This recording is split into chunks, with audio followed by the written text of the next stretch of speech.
Hey MSA, so you've just watched a little informational video about jellyfish, and I want to take a few minutes to share with you some of the common jellyfish that you will see in South Carolina at our beaches so that you can stay safe and be informed on the beach if you make it there this summer. This here is the cannonball jelly. It is the most abundant jellyfish in our area, and it is one of the least venomous, so you don't need to worry about seeing these on the beaches.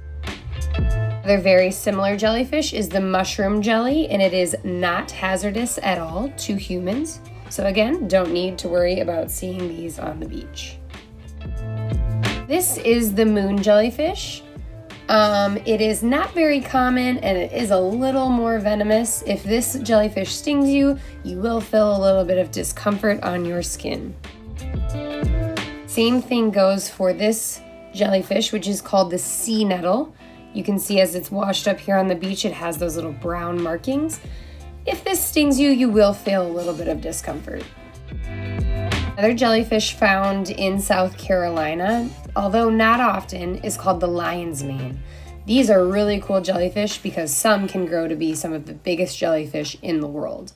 The ones that you would see in South Carolina would never really grow that big, and this is what they look like when they are washed up on the shore. So if you see one, just be a little bit more cautious.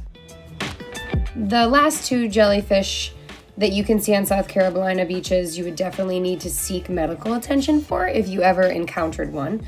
The first is a box jellyfish, and it's called a box jellyfish because of its squarish shaped bell. The next is the Portuguese man of war, which is actually technically not a jellyfish, but you can definitely spot these ones easily because of the gas that inflates the top half of the animal, and it floats to the top of the water with bright purples and blues. Stay away. So in honor of all of your hard work over the year for the Grit Party, we will be making our own jellyfish.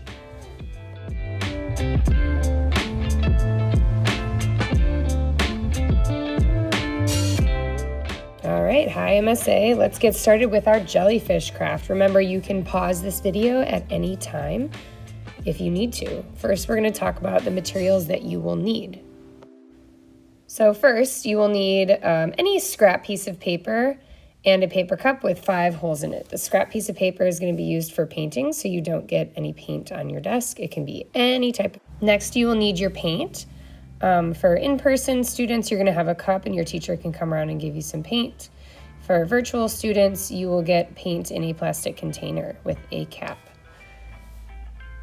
You will also need 5 pieces of string,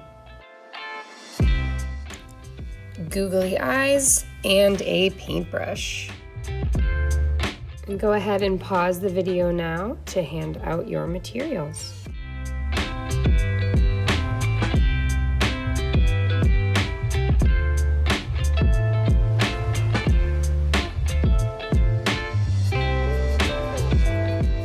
Okay, so now that you have your materials, you're going to get ready to paint your cup, or the bell of your jellyfish, which is the large top half of your jellyfish.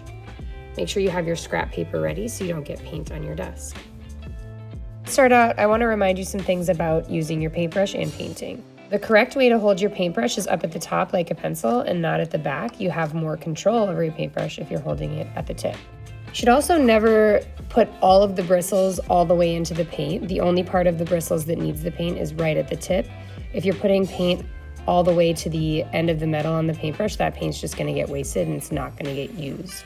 Another way you can use paint efficiently is by making sure there's no globs left on your paint or on your cup.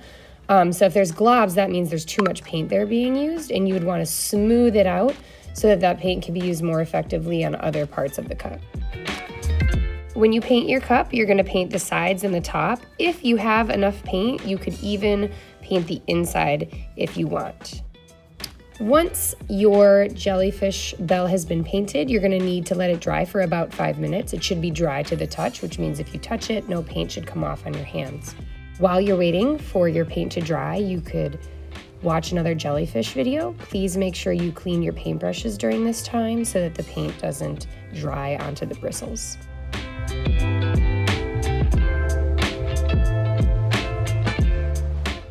All right, now it is time to attach the tentacles, which will be our pieces of string. Grab your first piece of string. Younger classrooms, you might want to pause this video in between each step because you might need a little bit of help. First, I'm going to fold the string in half. Then I'm going to grab the side that's connected, not the loose end.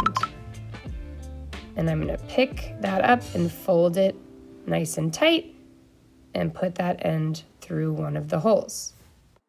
That loop is through the hole. You're going to make it a little bit bigger with your fingers, and you're going to take those loose ends and slip it through the hole and pull it nice and tight.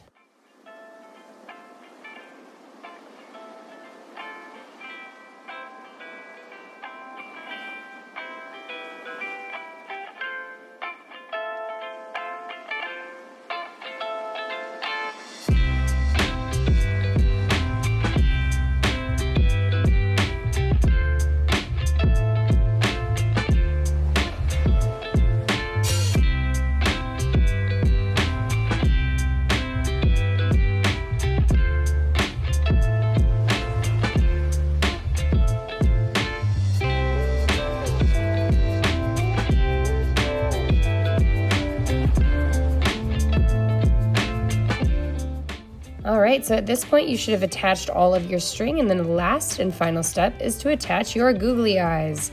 We know that jellyfish don't have eyes, brains, or bones, but we're adding these just for a little bit of fun and pizzazz. So it is a little tricky to take off the backing of the googly eyes, so you might need to help a friend, but just make sure you have patience and you don't give up.